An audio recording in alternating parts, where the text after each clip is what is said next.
Hello student, आप सभी का हमारे YouTube चैनल गणित गुरु में बहुत बहुत स्वागत है। स्टूडेंट, इस वीडियो में हम दो चर वाले रैखिक समीकरण को प्रतिस्थापन विधि से कैसे हल किया जाता है उसी की चर्चा करेंगे और साथ ही कुछ महत्वपूर्ण NCERT सवाल लेंगे जो कि बोर्ड परीक्षा में अक्सर पूछा जाता है।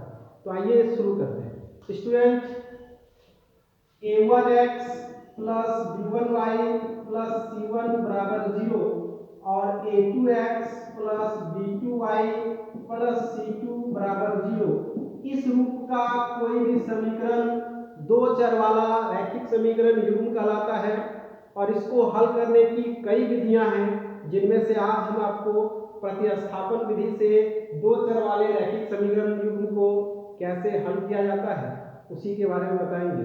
तो स्टूडेंट, दो चर वाले रैखिक समीकरण को प्रतिस्थापन विधि से हल करने के लिए पहले समीकरण को मानेंगे समीकरण 1 और दूसरे समीकरण को मानेंगे समीकरण 2।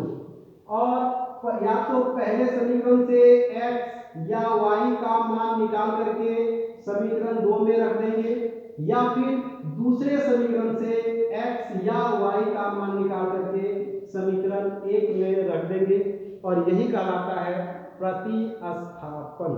तो आइए कुछ सवाल लेते हैं। जैसे स्टूडेंट, एक सवाल दिया हुआ है 2x प्लस वाई बराबर 7 और 4x माइनस 3y बराबर 1, और इस समीकरण युग्म को प्रतिस्थापन विधि से हल करना है। तो इसके लिए पहले समीकरण को मानेंगे समीकरण नंबर 1 और दूसरे समीकरण को मानेंगे समीकरण नंबर 2। और प्रतिस्थापन विधि से हल करने के लिए लिखेंगे समीकरण 1 से, मतलब सबसे पहले समीकरण 1 लेके चलेंगे। 1 है हमारा 2x प्लस वाई बराबर 7, और इससे y का मान निकालेंगे 7 माइनस 2x, इधर प्लस में है, इसको इधर ले जाएंगे तो हो जाएगा माइनस 2x, और इसका नाम दे देंगे समीकरण नंबर 3। क्या किया है अभी तक? समीकरण 1 लेके चले हैं और इसी से y का मान निकाल लिए हैं और इसका नाम दे दिए हैं समीकरण नंबर 3। अब y का मान समीकरण 2 में रखने पर, 1 से लेके चले हैं और y का मान निकला है, और 1 से y का मान निकाल करके समीकरण 2 में रख देंगे। तो समीकरण 2 है हमारा 4x minus 3y is equal to minus 1, और इससे 4x माइनस 3 और y का मान आया है 7 माइनस 2x, तो y के जगह रख देंगे 7 माइनस 2x बराबर माइनस 1। इसको लिख सकते हैं हम 4x, और माइनस 3 से इन दोनों को गुना कर देंगे, 7 या 21, और माइनस माइनस प्लस 3 दूनी 6x बराबर माइनस 1। 4x प्लस में और 6x प्लस में, 4x प्लस 6x 10x बराबर माइनस 1 प्लस 21, तो 10x बराबर 21 में से 1 20, x बराबर 20 बटा 10, 10 दूनी 20, यानी x बराबर 2। और x का मान निकल गया, x का मान किसी भी समीकरण में बैठा देंगे तो y का मान निकल जाएगा। सुविधा होगा हमको समीकरण 3 में रखना, इसीलिए लिखेंगे x का मान समीकरण 3 में रखने पर, समीकरण 3 है y बराबर 7 माइनस 2x, तो लिखेंगे y बराबर 7 माइनस 2 और x का मान 2, 7 माइनस 2 दूनी 4 और 7 में से 4 3। इस तरह x का मान 2 और y का मान 3, इस दो चर वाले रैखिक समीकरण युग्म का हल। स्टूडेंट, कुछ दूसरा सवाल लेते हैं। सवाल नंबर 2,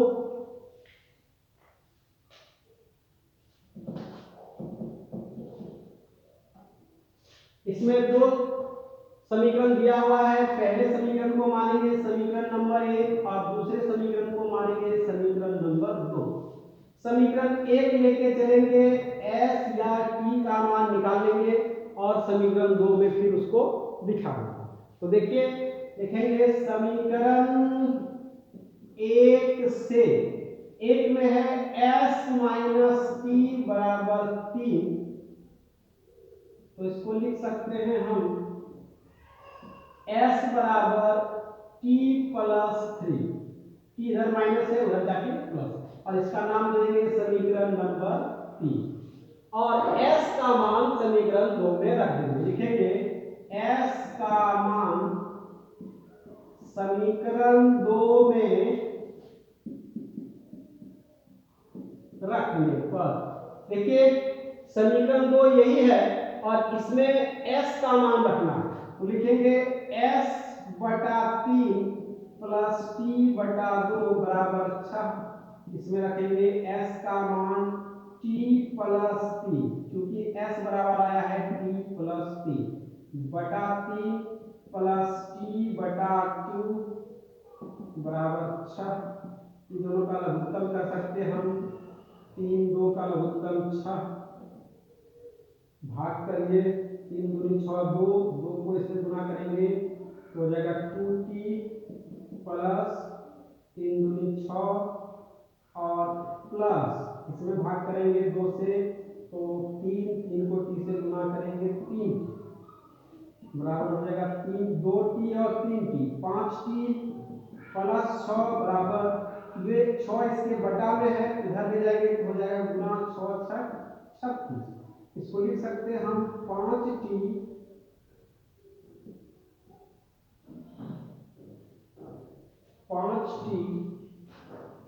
बराबर 36 माइनस 100, यानी t बराबर 36 में से 6 30 बटा 5, 5 6 का 30, इसीलिए t बराबर आया है 6 और t का मान समीकरण 3 में रख देंगे।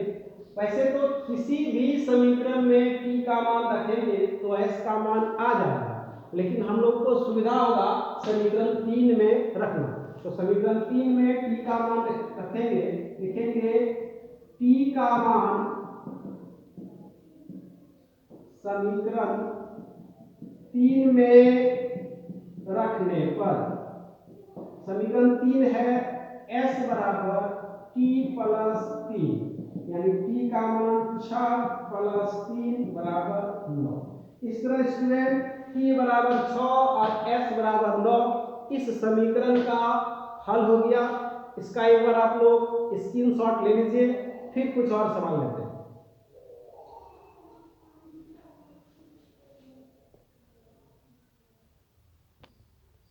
स्टूडेंट कुछ और सवाल देखते हैं, जैसे एक सवाल है सवाल नंबर 3 में दो संख्याओं का अंतर 26 है और एक संख्या दूसरी संख्या की 3 गुनी है, तो उन्हें ज्ञात कीजिए। स्टूडेंट दो संख्याओं में अंतर है, इसका मतलब एक बड़ी है और एक छोटी है। मानेंगे कि माना कि बड़ी संख्या बराबर x तथा छोटी संख्या बराबर y, तो प्रश्न से x माइनस वाई बराबर 26 और इसका नाम दे देंगे समीकरण नंबर 1, क्योंकि दोनों में अंतर x और y में अंतर है 26। पुनः प्रश्न से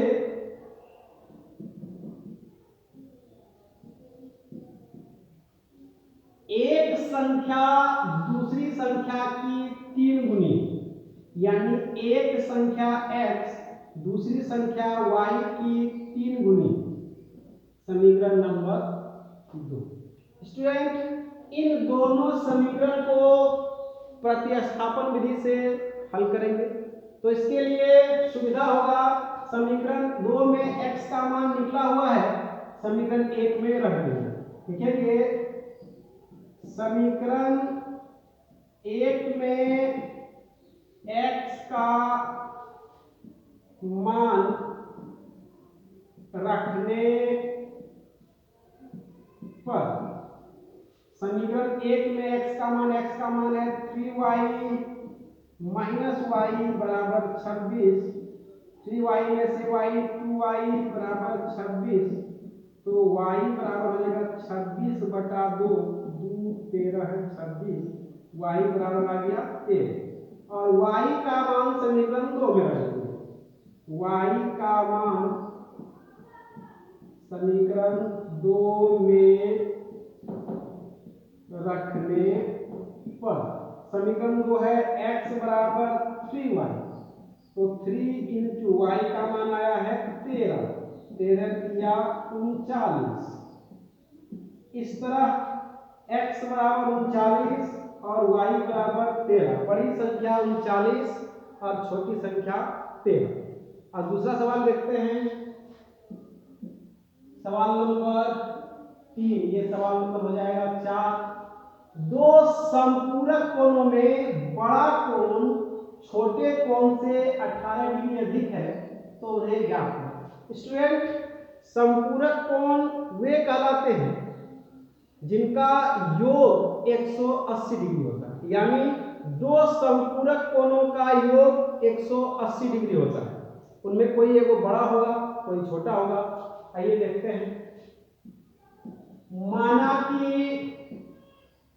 दो समपूरक कोण x तथा y है, इसलिए x प्लस y बराबर 180 डिग्री। क्यों? क्योंकि दो समपूरक कोणों का योग 180 डिग्री होता है। उसमें कहता है बड़ा कोण छोटे कोण से 18 डिग्री अधिक है। पुनः प्रश्न से मान लीजिए कि बड़ा कोण x है और छोटा कोण y है और y से यह 18 डिग्री अधिक। इसको लिख सकते हैं हम, इसको कर देंगे समीकरण नंबर 2। स्टूडेंट, इस तरह हम लोग देख सकते हैं कि समीकरण 2 में x का मान निकला हुआ है और इसका मान समीकरण 1 में रख देंगे, इससे हमको y का मान मिल जाएगा। तो लिखेंगे समीकरण 1 में x का मान रखने पर, x का मान है y प्लस r, तो समीकरण x का मान यहाँ रख देंगे y प्लस r, फिर प्लस y प्लस 18 डिग्री बराबर 180 डिग्री। इसको लिख सकते हैं 2y बराबर 180 माइनस 18 डिग्री, इसलिए 2y बराबर 10 में से 8, 2 7 में से 1 6, 162 डिग्री, इसलिए y बराबर 162 डिग्री बटा 2 से काट देंगे, 8 2 16 2, यानी y का मान आ गया 81 डिग्री और y का मान समीकरण 1 2 में रखेंगे। y का मान समीकरण 2 में रखने पर, समीकरण 2 है x बराबर y प्लस 18 डिग्री, तो y का मान आया है 81 डिग्री प्लस 18 डिग्री, 8 1 9, फिर 8 1 9 यानी 99। इस तरह स्टूडेंट x का मान 99 डिग्री और y का मान 81 डिग्री, इसका हल हो गया है।